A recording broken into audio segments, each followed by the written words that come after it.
जेव्हा सकाळी सकाळी घरामध्ये देवपूजा होते ना, त्यावेळेस घरातलं वातावरण एकदम प्रसन्न होऊन जातं आणि मनामध्ये विचार येतो, की आपण रोजच सकाळी सकाळी पूजा केली तर किती छान वाटेल ना, पण ते बाकी दिवशी पॉसिबल होतच नाही. कारण सकाळचा टिफिन असतो. वीकेंडलाच मग सकाळी सकाळी माझ्याकडून पूजा होत असते. सॅटर्डे स्पेशल आमच्याकडे आज होती बटाट्याची भाजी आणि भाकरी. एव्हरी सॅटर्डे आमच्याकडे हाच मेनू असतो म्हणजे दुपारच्या जेवणासाठी, कारण तो आम्हाला प्रचंड आवडतो. काळ्या तव्यातली बटाट्याची भाजी ना खूप जास्त टेस्टी होते. पोटभर जेवण केलं आणि मग लागले कामाला. धुणं भांडी करायचं तर मला प्रचंड कंटाळा आला जी बेसिक कामं असतात ना वरची ती मी आवरून घेतली होती आणि मग मला आठवलं की आपण इडलीसाठी जे भिजत घातलं होतं ना डाळ तांदूळ ते चांगले भिजले असतील.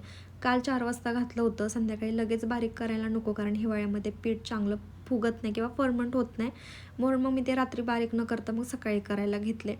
आज अहोंनी माझ्यासाठी मस्त असा ब्लॅक टी बनवला होता, कारण आज तब्येत थोडीशी माझी डाऊन होती म्हणून संध्याकाळच्या जेवणासाठी ना त्यांना आवडतो असा मसाले भात बनवला होता. पण मला आजचा मसाले भात अजिबातच आवडला नाही. म्हणजे मी म्हणते ना कधीतरी चांगला होतो आणि आज अहोंनी बनवला होता तरी पण तो काही एवढासा टेस्टी झाला नव्हता.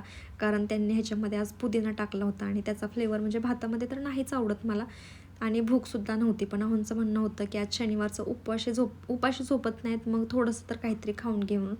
मग थोडासा भात खाल्ला आणि मग मला कामं करायला थोडीशी एनर्जी आली होती. कारण काही सामान आणलं होतं ते भरून ठेवायचं होतं. आजकाल धनुष दूध प्यायला नकोच म्हणते म्हणून आम्ही घरात आणतसुद्धा नाही आहेत.